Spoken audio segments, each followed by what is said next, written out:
33절 말씀을 우리 한 절씩 교독하면서 읽도록 하겠습니다.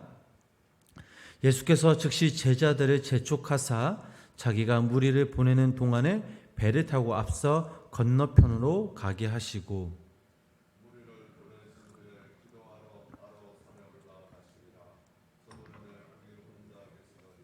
배가 이미 육지에서 술이나 떠나서 바람이 거스름으로 물결로 말미암아 고난을 당하더라.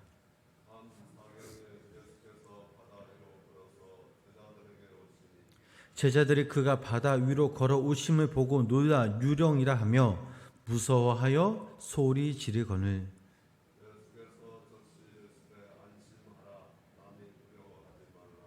베드로가 대답하여 이르되 주여 만일 주님이시거든 나를 명하사 무리로 오라 하소서 하니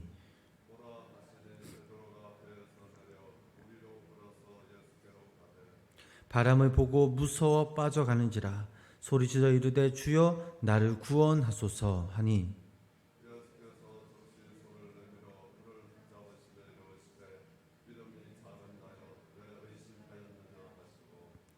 배에 함께 오름에 바람이 그치는지라 사람 예수께 절하며 이르되 진실로 하나님의 아들이소이다 하더라. 아멘.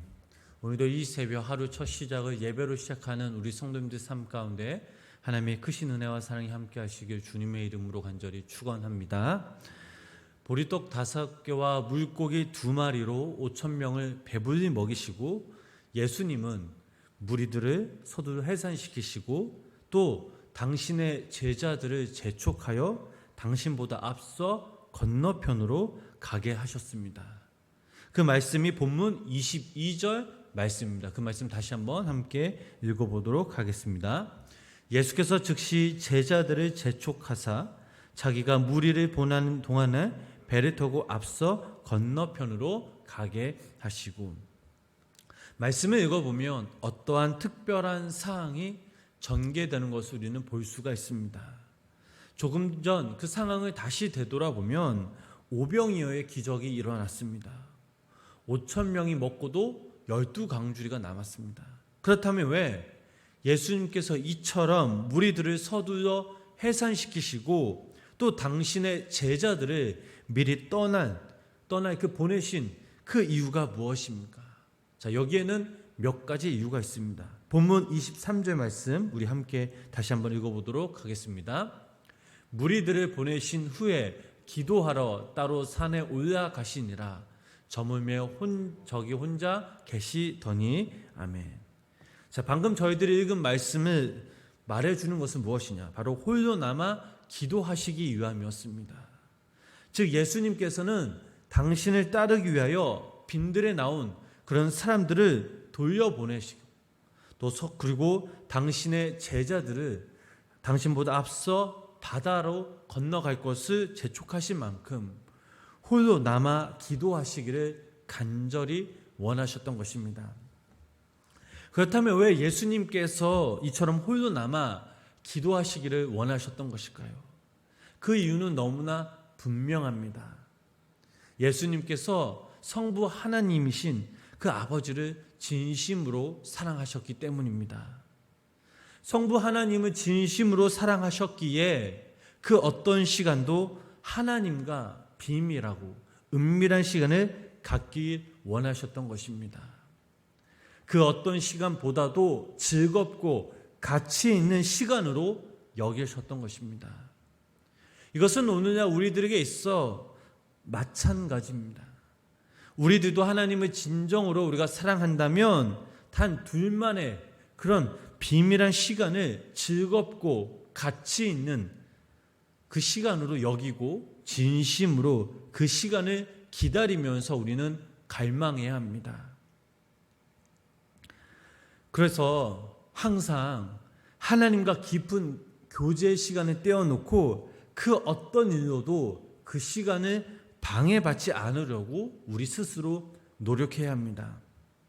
그러나 실상 우리의 모습을 돌아보면 어떻습니까? 정녕 그 어떤 시간보다도 하나님과 그 비밀한 은밀한 시간을 갖기 위해 우리 스스로 그 시간들을 귀히 여기면서 갈망하고 있습니까? 아니, 그 시간들을 우리가 부단히 만들려고 노력하고 있습니까? 말씀을 읽고 기도하는 시간을 떼어놓고 그 시간들을 우리가 준수하며 살아가고 있습니까? 나는 그 질문에 솔직히 말하면 우리가 그 시간을 준수하지 못할 때가, 지키지 못할 때가 너무나 많이 있습니다.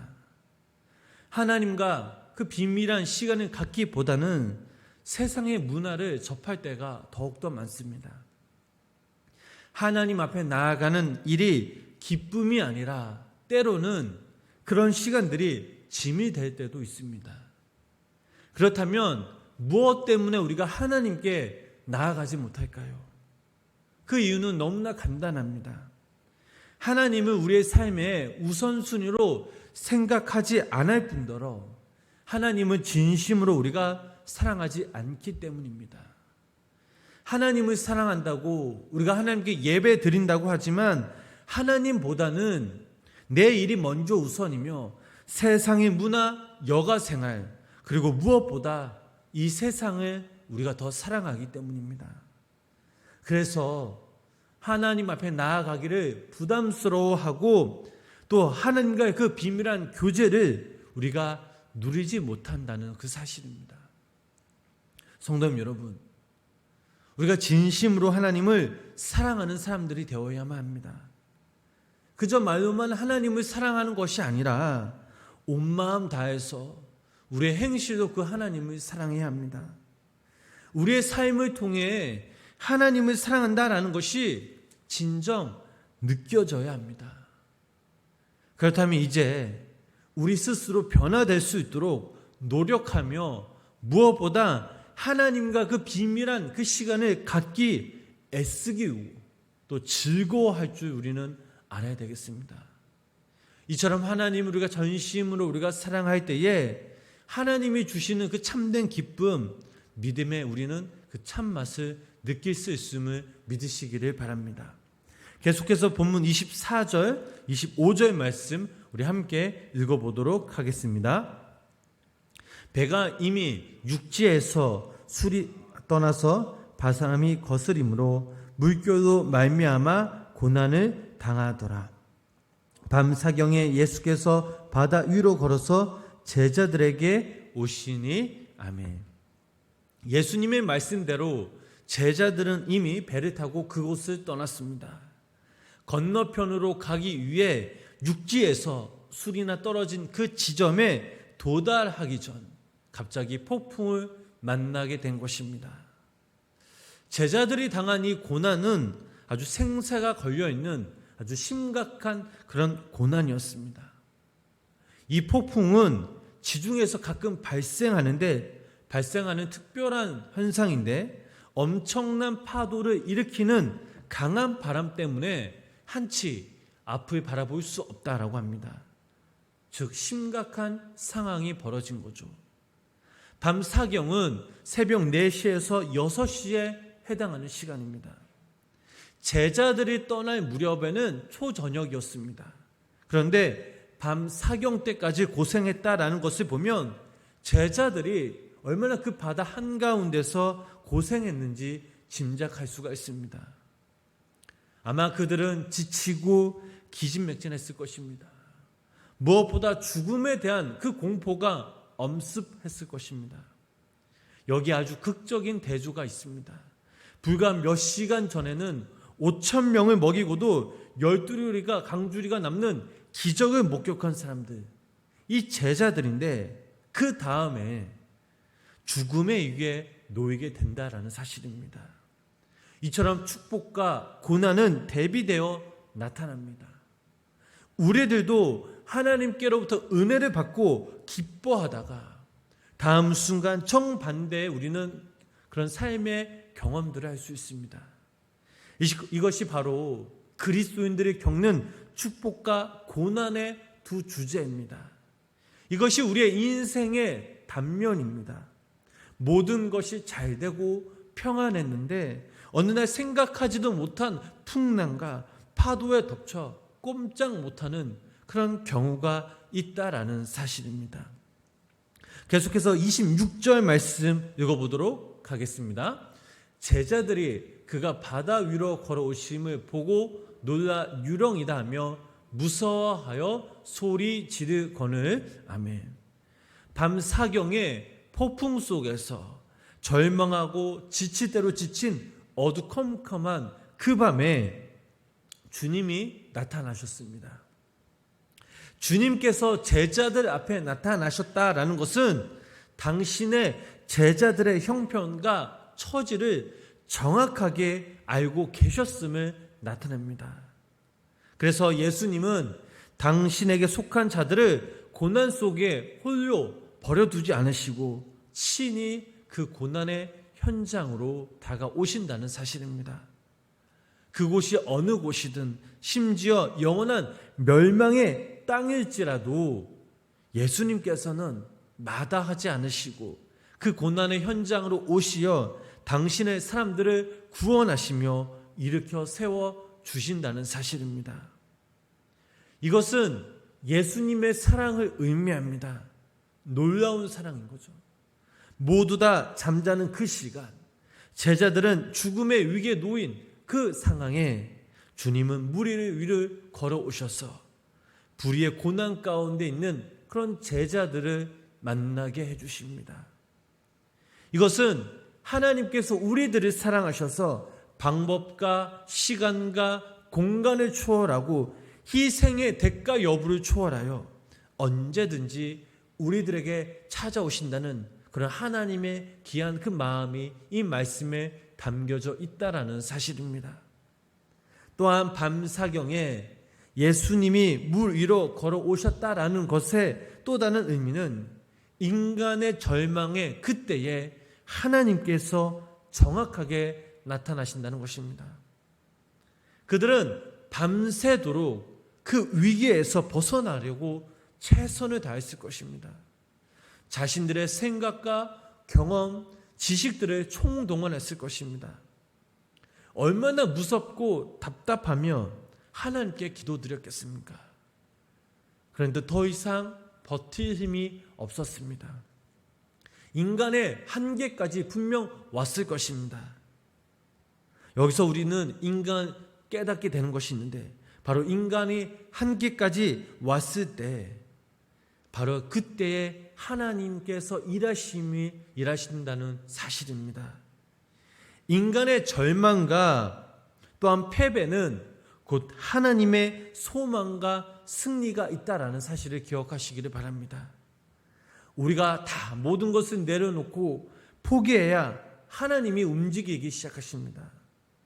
우리의 교만이 꺾어지는 그 순간 하나님의 은혜가 물밀듯이 밀려오기 시작합니다. 많은 그리스도인들이 고통과 또 두려움에 빠져 있을 때 흔히 생각하길 하나님은 우리를 버리셨다, 나를 버리셨다라고 또 외면하셨다라고 우리는 생각합니다. 그러나 사실 정반대죠. 우리가 고난과 절망에 빠져 있을 때 하나님은 우리와 늘 함께 하시며 제일 가까이 그곳에서 우리를 지켜보고 계신다는 사실입니다. 예수님은 우리와 실패와 고난 가운데 늘 함께 하십니다. 우리가 절망하고 죽어가는 그 시점에 이제 정말 끝이라고 생각할 때에 하나님은 그때에 움직이고 계신다는 사실입니다. 이제 물 위를 걸어오시는 예수님을 한번 생각해 보겠습니다. 예수님은 해질 무렵 제자들과 군중들을 다 보내시고 산에 올라가셔서 하나님 아버지께 조용히 기도하셨습니다. 그리고 지금은 밤 사경이 되었습니다. 그 사이에 많은 시간이 흘러갔고 무엇보다 예수님은 해변가를 걷고 계셨을 것입니다. 아마 제자들을 찾고 계셨겠죠. 풍랑을 만난다는 그런 제자를 만나는 그 모습을 예수님은 다 보셨습니다. 그들은 배를 타고 갔지만 예수님은 해변가를 걸어가시면서 제자들 쪽으로 가고 계셨던 것입니다. 그리고 결정적인 그 순간에 그들에게 나타나셨습니다. 산에서 순간적으로 가신 것이 아니라 바닷가에서 가신 것입니다. 끊임없이 제자들을 따라가셨다라는 것입니다. 그렇다면 우리의 상황을 한번 생각해 보겠습니다. 예수님께서 끊임없이 우리를 찾고 계신다는 사실입니다. 무서움과 고난, 패배 속에 하나님을 잃어버리고 방황하는 우리들을 절대 외면하지 않으시는 그 예수님을 우리는 생각할 수 있습니다. 우리를 너무나 사랑하시기 때문에 더욱더 많은 관심이 있기에 우리를 찾으시면서 우리 뒤에 계신다는 사실입니다. 단 한순간도 우리들에게 눈을 떼신 적이 없습니다. 그분은 지금도 하나님 우편에 우리를 위해서 기도하고 계시며 우리의 형편을 알고 계시며 우리의 눈물을 보고 계신다는 사실입니다. 사랑하는 성도 여러분, 인간 스스로 자기 힘으로 감당할 수 없을 때 모든 것이 끝이라고 생각했을 때 그 순간 주님은 우리들에게 찾아오셔서 우리를 건져주시고 우리를 위로하여 주십니다. 하나님은 마지막에 이기시는 분이십니다. 무엇보다 당신에 속한 자들을 구원하시기 위해 어떤 일도 마다하지 않으시고 행하시는 그 분이 바로 우리 주님이십니다. 단지 무리를 걷고 바람을 잠재우시는 일뿐만 아니라 십자가 그곳에서 당신을 내어 자신을 내어주시는 그 일까지 행하시는 분이 바로 우리 삶의 참된 주인이신 바로 예수님이십니다. 따라서 주님께 속한 우리들은 결코 어떤 상황에 놓여 있는다 할지라도 결코 우리는 절망하거나 낙심할 필요가 없습니다. 그 어떤 상황도 권세도 우리 주님의 구원의 손길을 막을 수는 없을 것입니다. 그러므로 우리 여기 모인 우리 성도님들 또 영상을 통해 예배 드시는 우리 많은 성도님들이 언제나 이 땅에서 두려움 없이 담대하게 살아가시길 주님의 이름으로 축복합니다. 끝까지 정말 우리 생이 다하는 그날까지 하나님을 신뢰하고 하나님을 따라야 합니다. 그러면 마지막 그 순간 주님이 나타나셔서 우리에게 반전의 상황을 만들어 주시고 홍해를 가르시고 하늘에서 만나를 내리시고 불을 내리시고 놀라운 기적을 베풀어 주시면서 마지막 그때에 우리를 건져내어 천국 문으로 인도하신다는 사실입니다. 바라오기는 오늘 하루도 우리 여기 모인 우리 성도님들과 우리 생명나무교회 모든 성도님들이 우리의 보호자 되시며 구원자 되신 예수 그리스도를 온전하게 바라보시며 담대하게 주님의 뜻대로 말씀대로 살아가실 때 안심하라 나니 두려워하지 말라라는 주님의 음성을 듣는 귀한 믿음의 성도님들 되시길 주님의 이름으로 간절히 축원합니다. 기도하겠습니다. 하나님 아버지, 때론 우리는 살아가면서 우리 스스로 감당할 수 없는 일들을 수없이 매 순간순간 만날 때가 있습니다. 그럴 때마다 하나님, 우리가 세상 것을 바라보며 세상 것에 우리의 관심을 두며 세상 것에 우리를 찾으려고 하는 것이 아니라 눈을 들어 고개 들어 우리가 온전하게 우리 삶의 참된 주인이신 그 예수님을 바라볼 수 있도록 주님 우리 가운데 믿음의 믿음을 더하여 주시옵소서. 아버지는 어떠한 상황에도 어떠한 순간에도 우리와 날마다 함께 하시며 우리를 보호하여 주시고 우리를 지켜주시는 그 하나님을 신뢰하면서 오늘 하루도 그 하나님을 믿음으로 더욱더 따르며 그 하나님과 함께 동행하는 삶을 살아갈 수 있는 귀한 믿음의 성도님들 되게 하여 주시옵소서. 아버지 하나님, 매일 새벽마다 주님의 전에 나와서 함께 예배하며 또한 영상을 통해 예배드리는 우리 사랑하는 우리 성도님들 심령 가운데 성령님 날마다 함께하여 주시고 인도하여 주시고 특별히 아버지 하나님, 우리 성도님들 간절한 그 마음 간구와 기도 하나님께서 모든 것 다 아시오니 하나님이 그때에 우리의 기도를 들어주시옵고 그때 하나님 우리 가운데 기도의 열매와 하나님 기도의 축복을 우리 가운데 부어 주시옵소서. 하나님 아버지, 오늘 하루도 이 땅에서 살아갈 때 아버지 하나님 우리의 힘이 되신 우리의 소망 되신 그 주님을 바라보게 하여 주시고 특별히 아버지 하나님, 안심하라, 나니 두려워하지 말라는 주님의 음성을 들을 때에 모든 것을 다 주님께 믿고 맡기며 하나님을 전적으로 신뢰하는 귀한 성도님들이 되게 하여 주시옵소서. 예수님의 이름으로 간절히 기도드렸습니다. 아멘. 우리 찬송가 함께 찬양하겠습니다. 우리가 오늘도 시간 함께 찬양하신 후에 우리 들은 말씀을 붙잡고 함께 기도하도록 하겠습니다. 또 우리 생명나무 교회와 담임 목사님의 영육간의 강건을 위해서 함께 기도해 주시고요. 부교육자들을 위해서 함께 기도해 주시고, 우리 교회 안에 몸이 아프신 분들이 계십니다. 또 수술을 앞둔 우리 사모님도 계시고, 또 허리가 아파서 또 무릎 아파서 고생하시는 우리 장로님과 우리 권사님 모든 성도님들, 또 회복 중이신 우리 성도님들 위해서 함께 기도해 주시고, 또 아토피로 고생하고 있는 우리 성민이 위해서 함께 기도해 주시고요. 마지막으로 여러분들의 간절한 개인적인 기도 제목들을 놓고 함께 기도하시고, 특별히 이번 주는 예고 성경학교가 비대면으로 이제 진행됩니다. 예고 성경학교가 비대면 가정에서 우리 아이들이 잘 예배드리고, 또 그 시간들을 통해서 우리 예고 친구들이 하나님을 만나고 하나님께로부터 귀한 은혜 시간을 또 말씀 통해 얻는 귀한 은혜 시간 되기를 함께 기도해 주시길 바랍니다.